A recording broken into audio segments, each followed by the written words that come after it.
మాసంలో 5 శుక్రవారాలు వచ్చినాయి. కానీ పౌర్ణమి మాత్రం ఆగస్టు 9వ తేదీ వచ్చింది. ఆగస్టు 9 శనివారం పౌర్ణమి అయింది కాబట్టి ఆ పౌర్ణమికి ముందు వచ్చే శుక్రవారం ఆగస్టు 8వ తేదీ వరలక్ష్మి వ్రతం చేసుకోవాలి.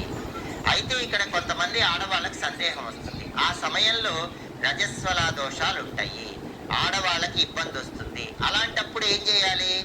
శ్రావణ మాసంలో ఏ శుక్రవారం అయినా చేసుకోవచ్చు కాబట్టి ఏదో ఒక శుక్రవారం చేసుకుందాం అనుకుంటారు. కానీ యథార్థానికి సంప్రదాయ గ్రంథాలు ఏం చెప్తున్నాయి అంటే వరలక్ష్మి వ్రతం వచ్చే వరకు వేచి చూసి ఆ సమయానికి ఆడవాళ్ళకి ఏదైనా ఇబ్బంది వచ్చినట్లయితే వరలక్ష్మి వ్రతం తర్వాత వచ్చే శుక్రవారాలు వరలక్ష్మి వ్రతం చేసుకోవాలి. అంటే పౌర్ణమికి ముందు వచ్చే శుక్రవారం ఆగస్టు 8వ తేదీ ఎవరైనా ఆడవాళ్ళకి ఇబ్బంది వస్తే, రజస్వలా దోషాలు వస్తే అటువంటప్పుడు ఆ తర్వాత వచ్చే శుక్రవారాల్లో వరలక్ష్మి వ్రతం చేసుకోవాలి.